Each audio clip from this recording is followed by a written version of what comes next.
Nos acompañan hoy día. Vamos a tener a don Patricio Gajardo, analista político, historiador, Universidad Católica y máster en Relaciones Internacionales, que está con nosotros aquí. Los Hola, saludamos. ¿cómo estás? Muy bien, pues muchas gracias por estar con nosotros, Patricio. Gracias, Alejandro, por la invitación. Gracias a ti. Y también tenemos a Ruth Hurtado, ella es secretaria general del Partido Republicano, ex convencional constituyente y candidata a senadora por la región de la Araucanía, donde también nos escuchan ahí, en Temuco 103.9, en Los Ángeles. Tan estamos linda cerca, que es la Osorno región de la también, Araucanía. Hermosa región. Así es Hermoso. que gracias Sí. también, Ruth. No, gracias a ti por la invitación, saludar a Patricio también, gracias por estar aquí en Radio Agricultura en tu programa nuevamente. Pero muy bien, muchas gracias. Le vamos a dar la palabra a la dama que está aquí con nosotros. ¿Cuál es la postura? Y vamos a ir al tiro ahí. ¿Cuál es la postura del Partido Republicano frente al reportaje que vincula a personas cercanas a José Antonio Kast con Boston? A ver, nosotros lo hemos señalado, siempre que todas las personas que se puedan sentir perjudicadas en frente al tema de redes sociales y todo, tienen la posibilidad de hacer las denuncias donde correspondan. Creo que hoy día estamos viviendo no solo en redes sociales, sino que hay una cultura de ofensas cruzadas de un lado hacia otro, pero sin duda aquí también yo voy a ser bien clara con esto. A mí me sorprende que el periodista, de hecho, a cargo de este reportaje sea el hermano de la candidata del oficialismo que lleve adelante este tipo de investigación, porque finalmente tú dices... Yo sé que el periodismo es muy transversal, es muy pluralista, pero cuando hay alguien con una vinculación tan cercana... no sé, yo no sé si es tan objetivo o no. Puedo estar haciendo un juicio de valor y a él como profesional quizás muy ácido, porque me imagino que él no deja de lado el profesionalismo, pero me parece que también no deja de lado como el tema humano que siempre nos lleva y es muy fuerte. Entonces, señalar que nosotros no estamos en una campaña en contra de nadie. Nuestra campaña más bien es querer derrotar a esta izquierda que hace un par de años atrás, hace poquitos días, celebramos el 4 de septiembre a esa izquierda que dejó por escrito la refundación de nuestro país, y ese ha sido el anhelo y ese es el espíritu del Partido Republicano, en que nuestro país siga manteniéndose de manera libre, democrática, y acordarse además de este hito histórico. Si fue una hazaña lo que hicimos, si éramos poquitos, claro, ahí en la convención, y que logramos, digamos, derrotar estas mentiras de la izquierda, y hoy día la verdad es que la izquierda a través de las mentiras siempre quiere instalar medias verdades o derechamente perjudicar la democracia. Ruth, antes de pasarle el micrófono también a Patricio, usted dice, ¿es hermano de Janet Jara? ¿Así lo escuché o no? Es pariente de Janet Jara. No, es pariente de Janet Jara. De hecho, en algún posteo, en algún minuto, ella lo saluda como hermano. No sé si es hermano completamente, no sé si ella lo llama hermano, pero ella ha tenido saludos en redes sociales en donde lo llama como hermano. Puede que sean incluso... Me dice que Sergio Jara Román, ¿no? Hermano de Janet Jara. Entonces hermano completamente. Sí, hermano. Entonces de ahí uno dice, pucha, parece que el análisis periodístico puede perder la objetividad de repente, no sé, no quiero hacer un juicio de valor, como te digo, sobre su profesionalismo, pero parece un poco extraño, digamos, esta situación, porque creo que eso también pone en duda el el fondo finalmente del reportaje, el que lo haya hecho él como hermano de alguien que también postula al sillón presidencial, y que derechamente sea un reportaje solo atacando o tratando de vincular de manera maliciosa a ciertos personajes con el Partido Republicano o con José Antonio Kast, porque creo que hay muchas más cuentas además que nos atacan a nosotros que las que están en el otro lado. Entonces, por eso te digo, es un tema complejo, es un tema que hay que reflexionar profundamente más allá de solo este reportaje. Creo que hoy día estamos en una sociedad donde vivimos una crisis moral, vivimos una crisis de respeto o de sabernos relacionar entre unos y otros, y creo que esto nos puede llevar a más allá, ¿cierto?, de solo hablar de este tema, hablar del fondo, de la importancia de lo que hemos perdido, de la importancia del relacionarnos de buena manera. Vamos a hablar al tiro de eso, pero antes le vamos a preguntar a don Patricio Gajardo, ¿cómo lo ve usted esta situación que estamos conociendo?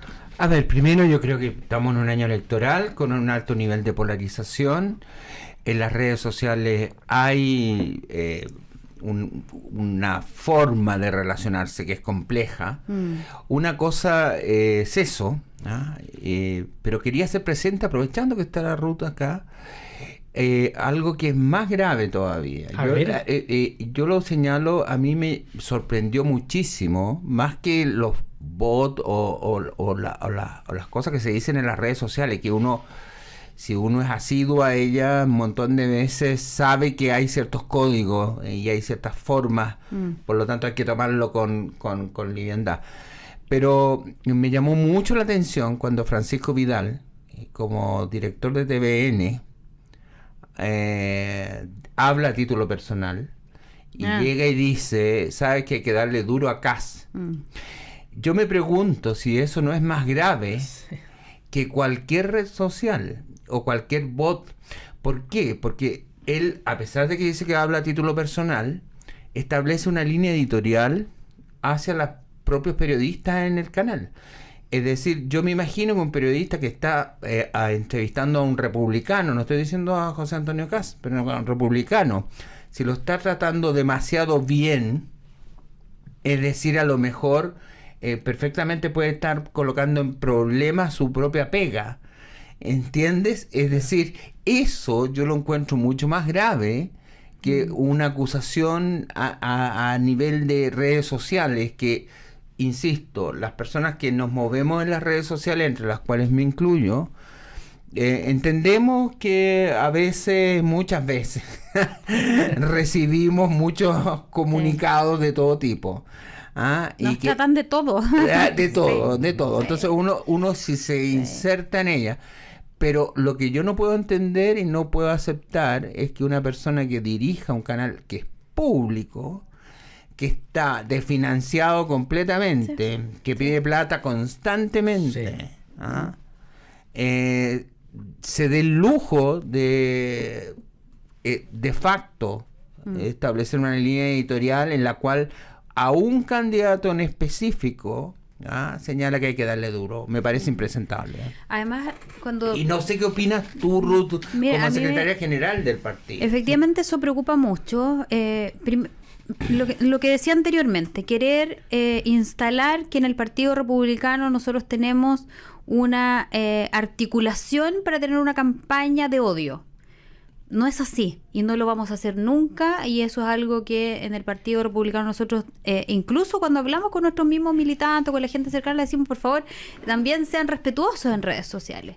Y tratar de decir que nosotros estamos con una campaña pagada, digital, de odio, no es así. Pero tal como lo decía Patricio, es preocupante ver al director del canal público de Chile pagado con su sueldo, ¿cierto? Se paga con los impuestos de todos los chilenos. Sí, exactamente. Que además tiene el canal en una situación muy compleja financieramente. Diga, oye, tenemos que atacar a Kast. Yo creo que por eso te digo, aquí yo he tratado, a ver, creo que estas polémicas artificiales no son buenas, pero a lo que voy y el llamado que hago es a que seamos responsables, seamos responsables con lo que decimos, con lo que hacemos, que hagamos llamados a diálogo. Todo el mundo usa la palabra el diálogo, la unidad, pero la verdad es que en este tipo de situaciones no lo vemos, y hay una campaña concertada hace mucho tiempo. De hecho, hay muchos periodistas que lo han dicho, que hay una campaña del gobierno, de este gobierno, y en algunos casos con algunos integrantes de Chile Vamos en contra de José Antonio de manera permanente. Entonces a mí eso me preocupa, y nos tratan de ensuciar, y claro, como vamos primero, tirémosle barro, tirémosle piedras por el camino para que se tropiece, para que la gente empiece a dudar y vea que este hombre que quiere sacar a Chile del estancamiento económico, del problema de inseguridad, de las listas de espera, del tema social, que también es importante, tirémosle barro para que no siga avanzando. Yo le preguntaría cómo responden ustedes a las acusaciones de estas prácticas que dañan la democracia para muchos. Sí. ¿Han podido transmitir eso también, de que daña una democracia? Es que nosotros lo hemos transmitido siempre en todos los lugares. O sea, José Antonio lo ha dicho, nosotros no somos de andar ofendiendo.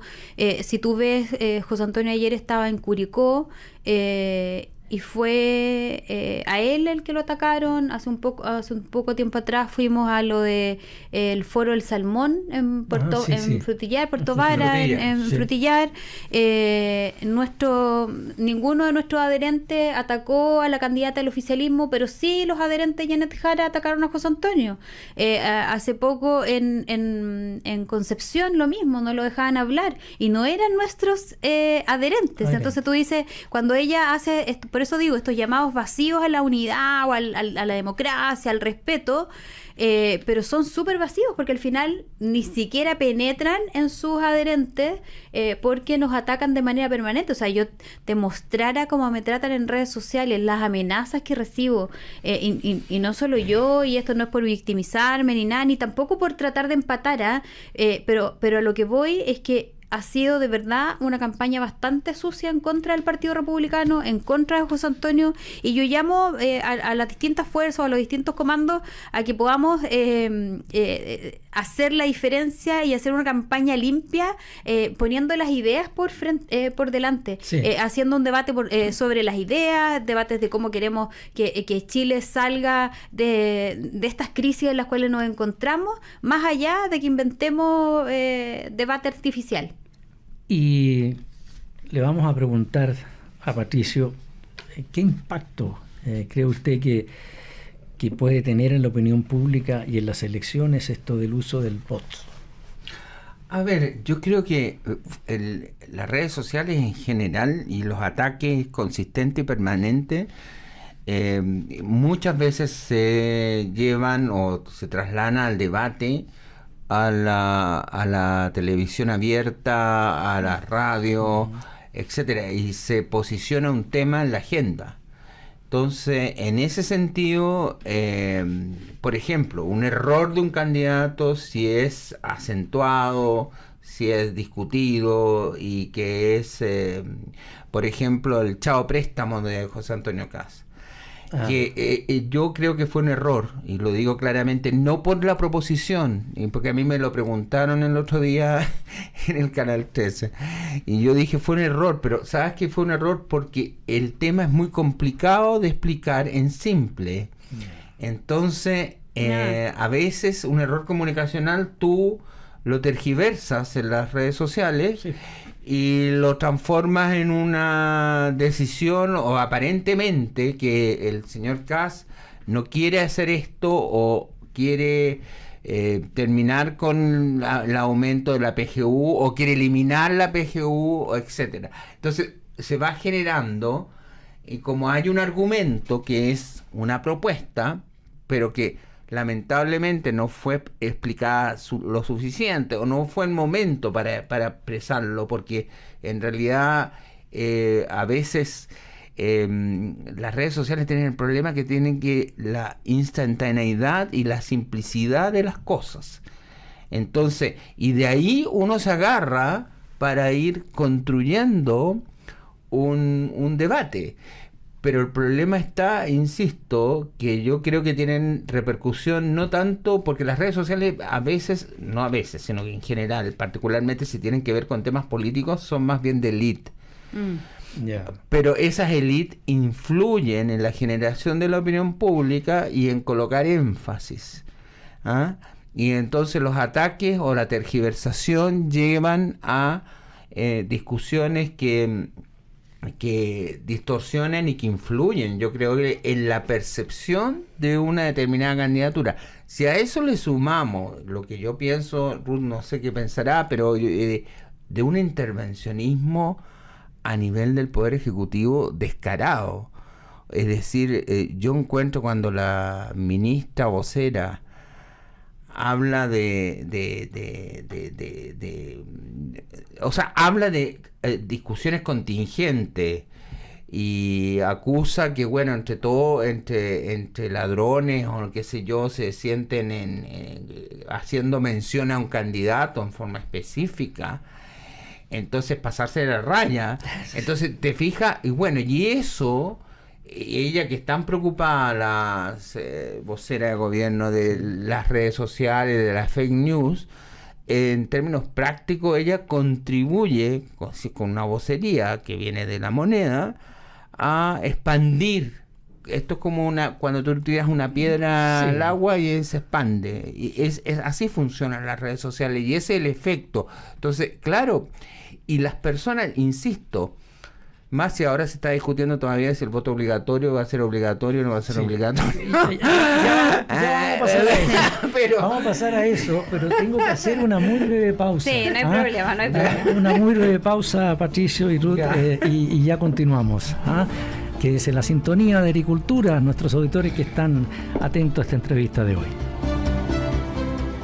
Estamos de vuelta, estimados amigos y amigas, auditores que están en la sintonía de la Radio Agricultura.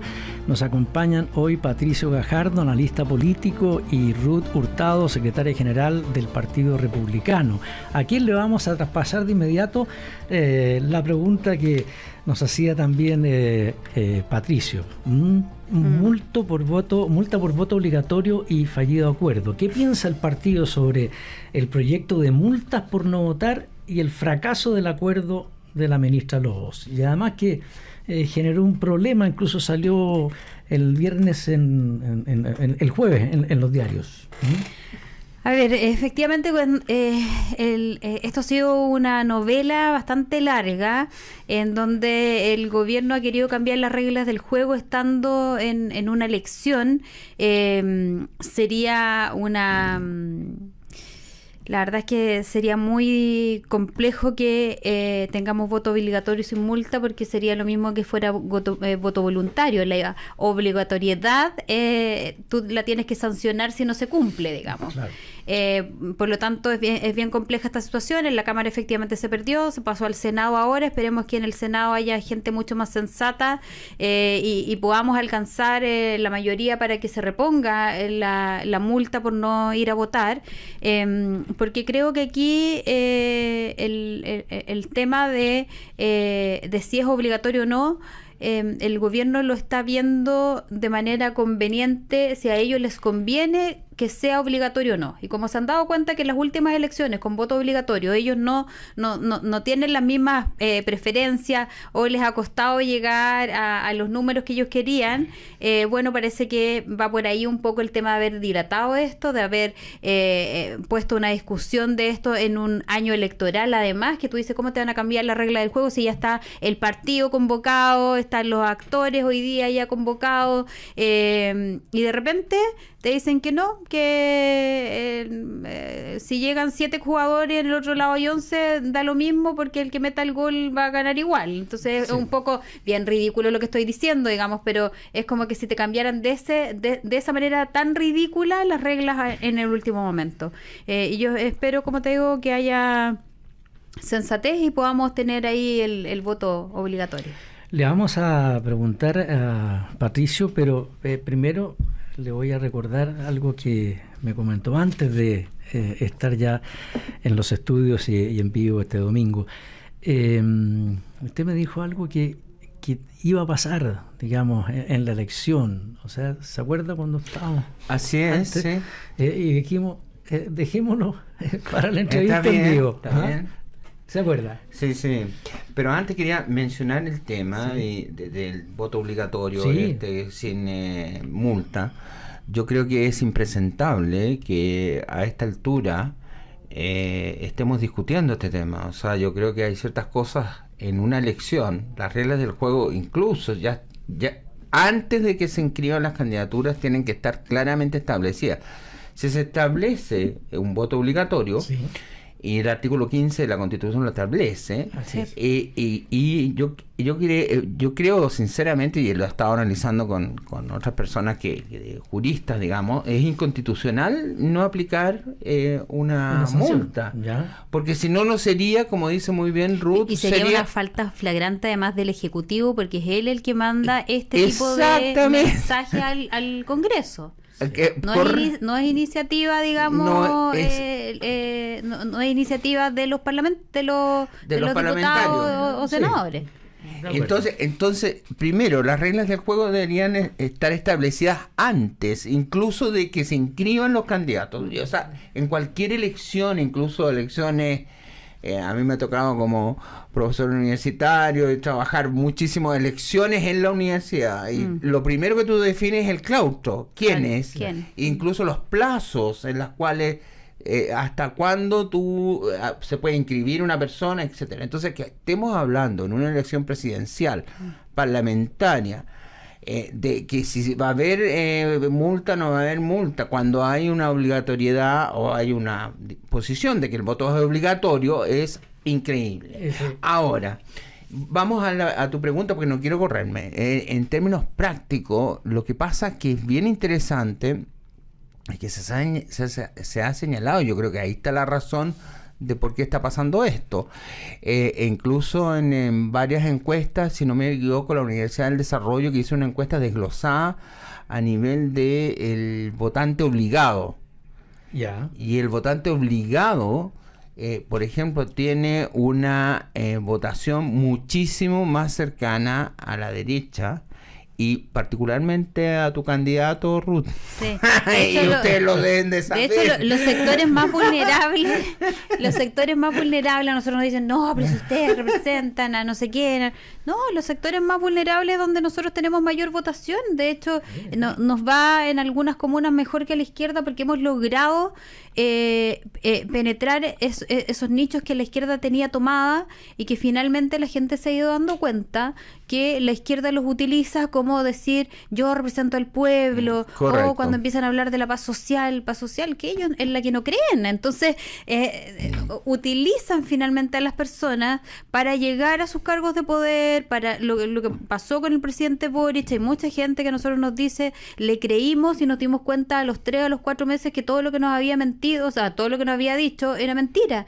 Y creo que eso es finalmente lo que la gente igual ha ido premiando en esto, pero cambiar las reglas del juego ahora, claro, es porque a ellos no les calza tan bien, digamos, no les calza, y ahí dejan de manera como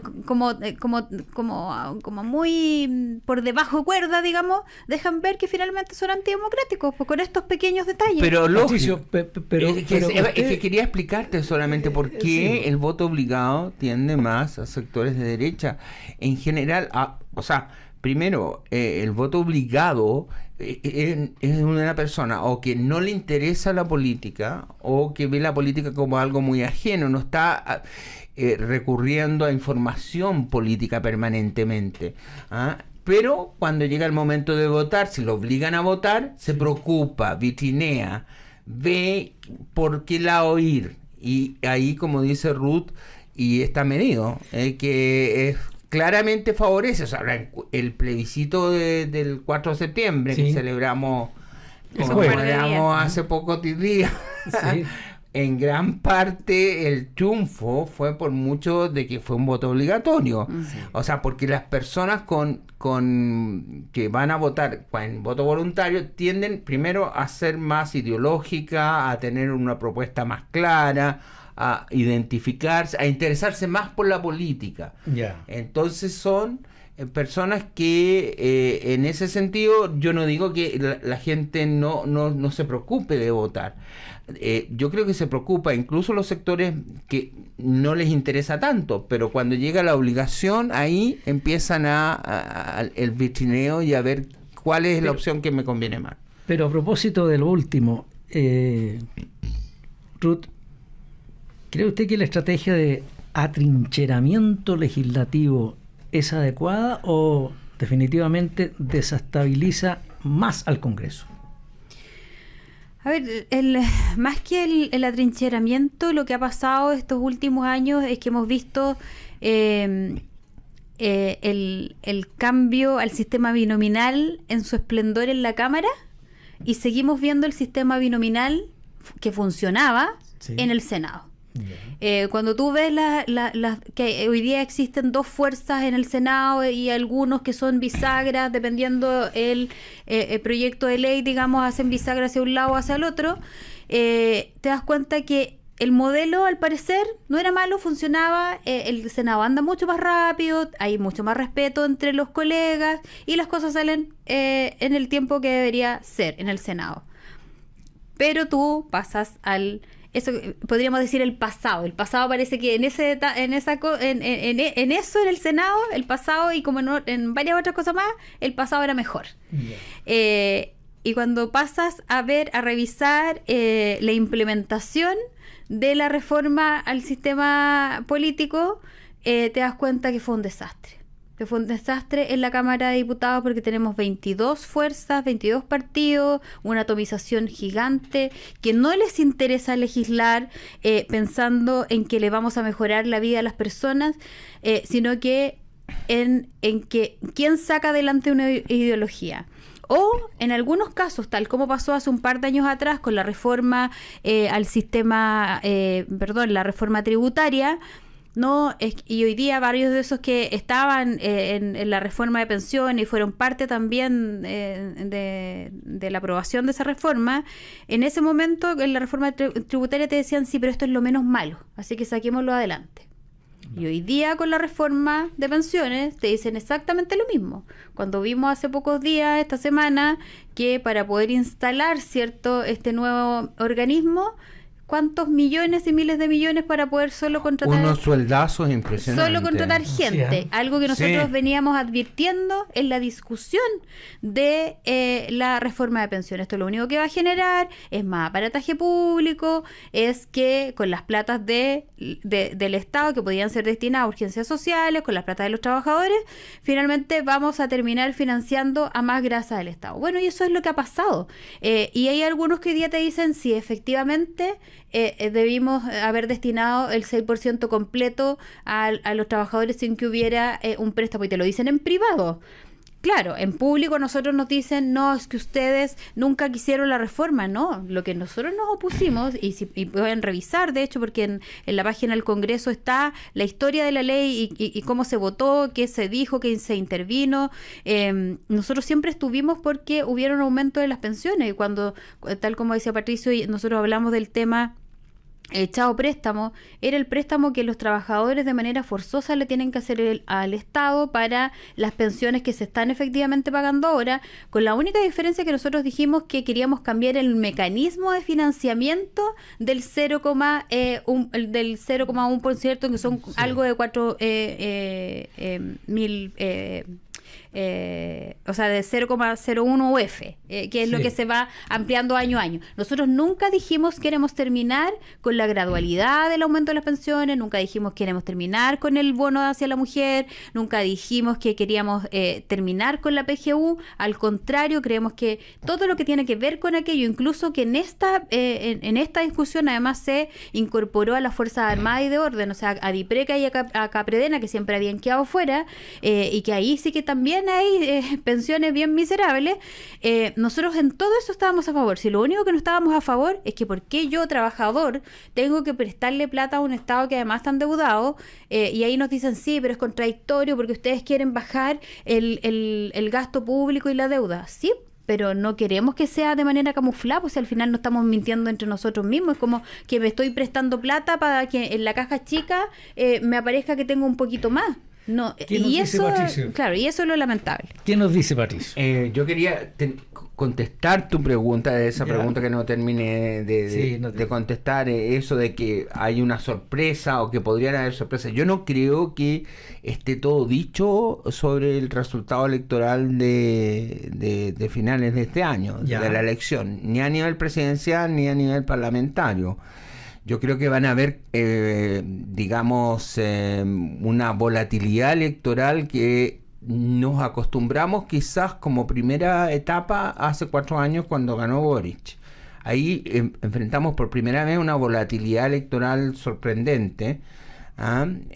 Cuando Kast gana la elección, la primaria, y después, pierde con Boric.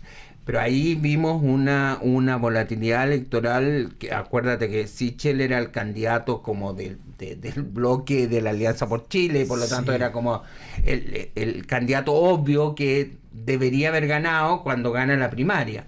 Claro. Bueno, cuento corto, lo que yo voy es que estos candidatos, si se hace el voto voluntario, y yo creo que el Senado va a imponer, va a tener que ponerlo, la sanción, digamos, de si no vas a votar, porque, insisto, es inconstitucional.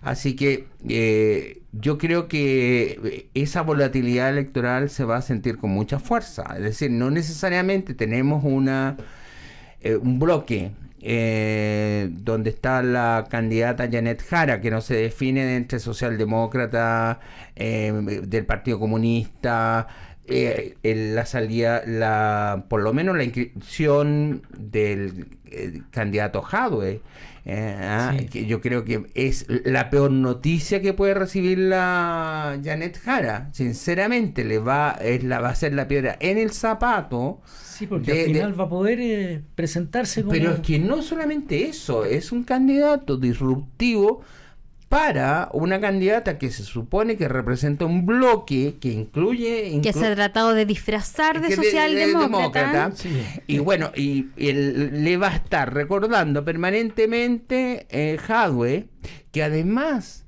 Jadwe es una persona que tiene el control del partido. El Partido Comunista es jadwista.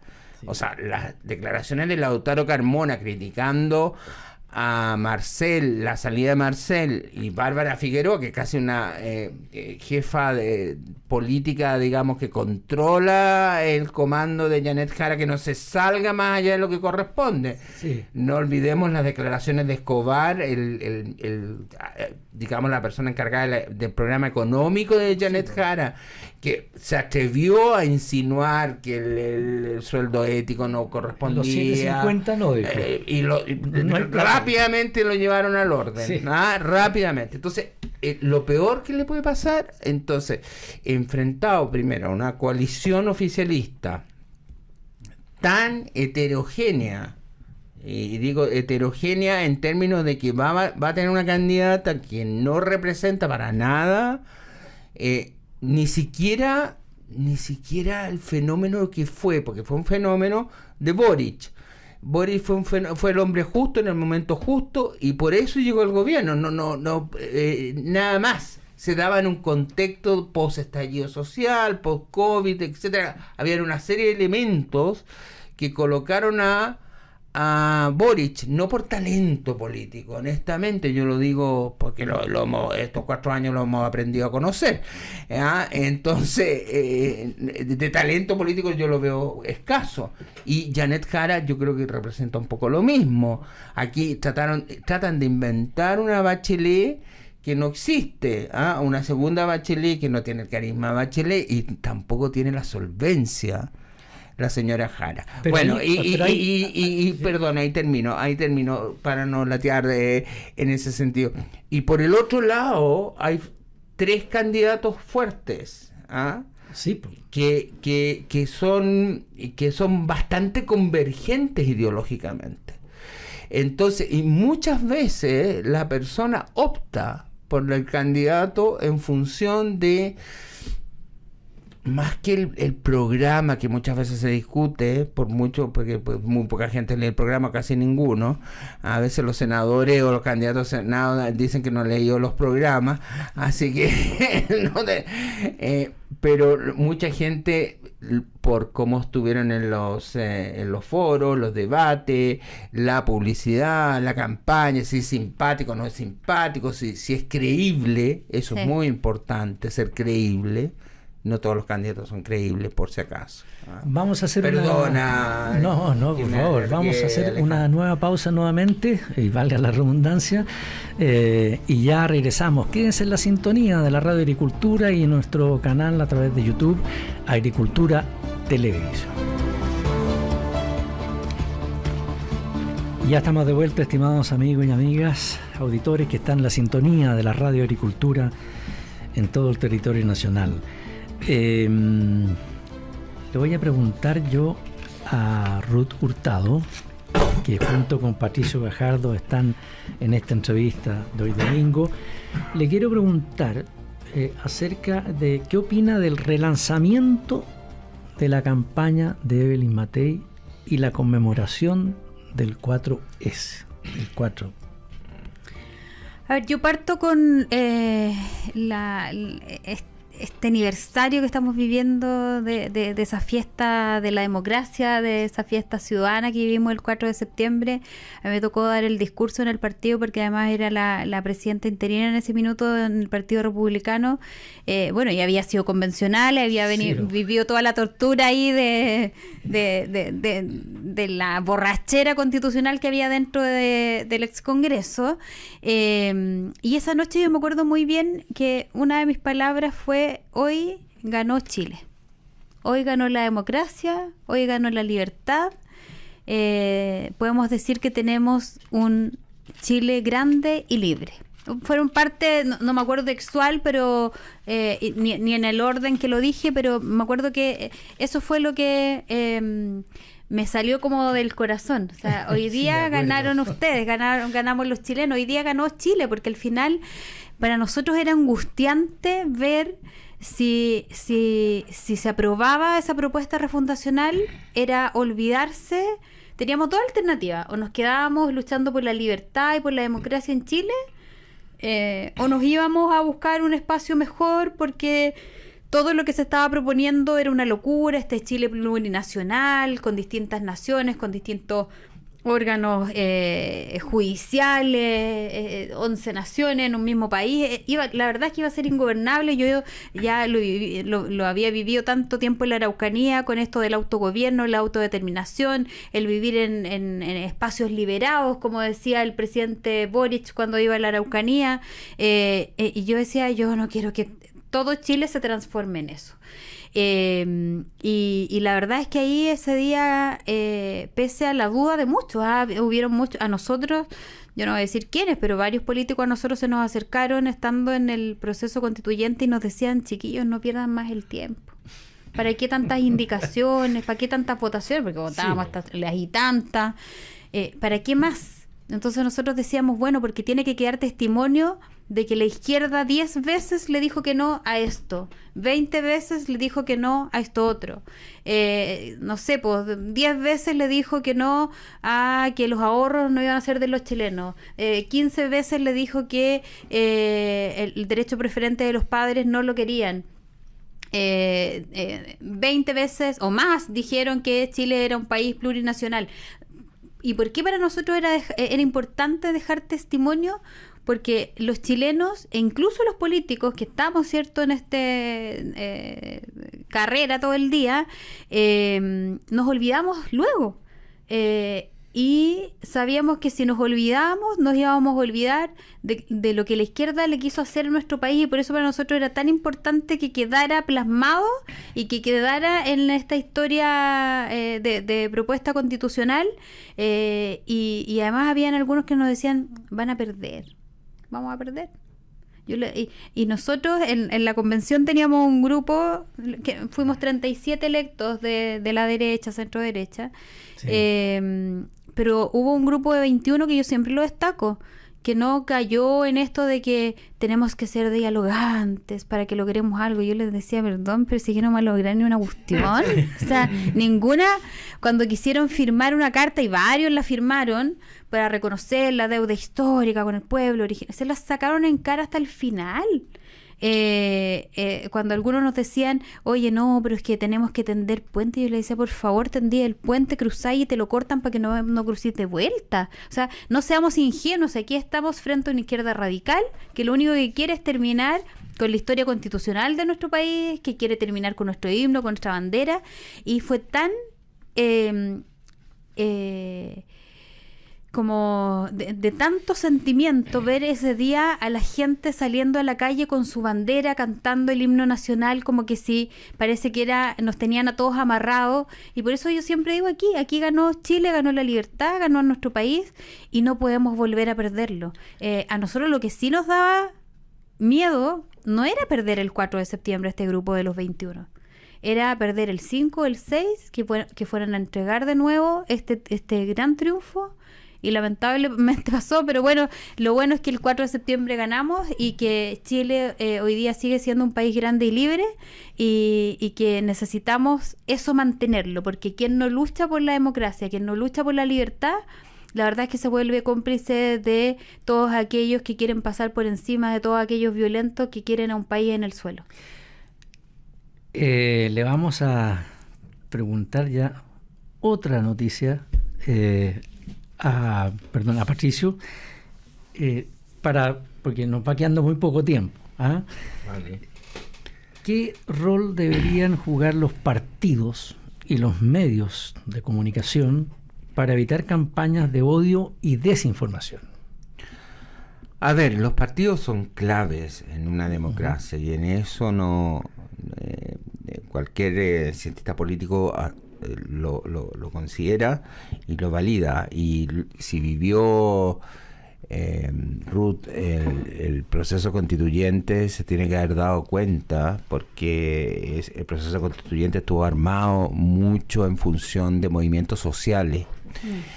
¿Y por qué? Porque los movimientos sociales en general tienen características bien específicas, se identifican con frustraciones más que con proposiciones. Los movimientos sociales tienden a ser radicales, a no ser propositivos, porque su razón de ser es generar una cohesión no a partir de un proyecto de país, sino intereses de determinados sectores o determinadas etnias, como se produjo en el proceso constituyente. Entonces, es muy difícil dialogar. A mí me llama mucho la atención y me parece muy interesante lo que dice Ruth. Es que no se puede dialogar porque estamos hablando con movimientos sociales en ese sentido. Entonces, ¿qué pasa? ¿Por qué digo yo que los partidos son clave? Porque los partidos, primero, son las instituciones que compiten y para llegar al poder dentro de un sistema democrático, y por lo tanto están obligadas a tener una visión de país, cosa que ninguna otra organización, ninguna otra institución está obligada a eso. Ninguna. Sí, ni los sindicatos, ni los movimientos sociales, ni nada. Los partidos son las únicas instituciones que compiten por eso. Entonces, ahora, los discursos de odio o no discursos de odio responden a un nivel de polarización del país también. Es decir, y también a un concepto de ideología. Yo creo que es imposible, y en eso comparto la opinión de varios. Es decir, si hay un partido como el Partido Comunista, que tienen su lógica y su ideología es llegar a la construcción de una dictadura del proletariado a través de contradicciones y la lucha de clase, es obvio que reconoce solamente instrumentalmente lo que ellos denominan o denominaban, porque ahora ya no lo hacen, democracia burguesa, o sea, la democracia representativa. Pero para ellos es legítimo la utilización de tácticas determinadas para llegar al poder y conquistar el poder. Entonces, los partidos ojalá y en ese sentido, sumado a lo que planteaba Ruth, ¿por qué se lograron los consensos en la década de los 90? Esta década tan vilipendiada, ¿no? Por el estallido social. Los años 90. En los 90. Por este gobierno. Claro, porque... Y que fue una década gloriosa porque tuvo niveles de crecimiento impresionantes, se disminuyó la pobreza, aumentó las oportunidades para mucha gente, bueno, pero fue el argumento ideológico del estallido del 2019. Sí. Entonces, esta década terrible, sumado a una estructura institucional que permita que los partidos también no se polaricen. El sistema binominal que podría haberse corregido, o sea, podría haber mejorado, porque tenía el problema de la dificultad de dificultar que surgieran movimientos nuevos en circunstancias distintas. Generaba bloques muy rígidos, pero efectivamente generaba consenso, porque además los partidos chicos, fragmentados, ¿qué es lo que tienden? A la polarización, porque la polarización vende y permite una identidad clara de los partidos políticos. Entonces, ¿qué es lo que tendrían que hacer? Primero, más que pensar en voluntades, es que necesitamos reformar nuestro sistema político, mejorarlo, hacer que efectivamente los partidos los que llegan al Parlamento tengan un cierto nivel de representatividad real, no que se arrastre a veces a candidatos que no sacan nada de voto en una elección y que por lo tanto tienen un nivel de representatividad y una libertad para un discurso extremo enorme. En ese sentido, la respuesta está en una reforma al sistema político. Una reforma al sistema político. Y yo le voy a preguntar también a Ruth Hurtado, ¿qué pasa? Pongámonos en algo que ni siquiera uno lo está pensando, pero ¿podría ocurrir? Y si es así, ¿cómo lo ve usted y su partido, que en la segunda vuelta esté José Antonio Kast y Evelyn Matei? Nada, y quedó tercera Jara. Está difícil. Difícil, está muy difícil, pero no imposible. No es imposible. Podría ocurrir, porque hay mucha gente que dice... Sí, pero yo creo que a ver, primero está difícil porque está bien lejos de Jara, y segundo porque Parisi le va pisando los talones. Ya. Entonces creo que el que todavía hoy día tiene un poco más de posibilidad de crecer es Parisi, pero no sé si le dé para pasar a Evelyn Matei a segunda vuelta, y no es por ser soberbia ni nada, sino que es solamente por un tema de números, de lo que uno va analizando, de lo que va viendo, hacia dónde cuando alguien sube o baja un porcentaje, viendo a quién está recibiendo ese porcentaje o no.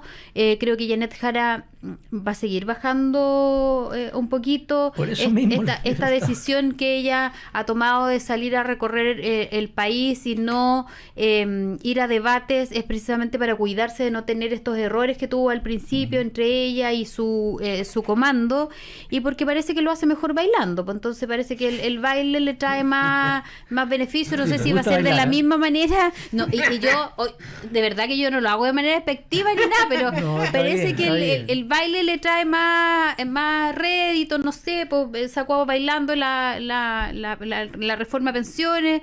A mí lo que me preocupa es que bailando no va a gobernar, pues, sí, o sea, es como raro eso. Entonces yo ahí, y decía algo hace un rato Patricio, el tema de que las simpatías, el que sean creíbles, claro, y es súper simpática, pues si le falta ponerse el delantal blanco que lo pilla prestado nomás, pero la credibilidad, la verdad es que está bien al debe. Está bien al debe, porque vemos que personas de su mismo partido piensan de una manera, actúan de una manera, y ella quiere hacer creer que es distinta, cuando todos sabemos que, No, eso va a sonar feo, pero a ver. No, iba a decir el que nace chicharra muere cantando, pero a lo que voy es que ella lleva desde los 14 años que es militante del Partido Comunista. Yo no creo que ella hoy día, por tener una candidatura de un par de meses, se volvió socialdemócrata. La verdad es que eso es creer que los chilenos somos ingenuos.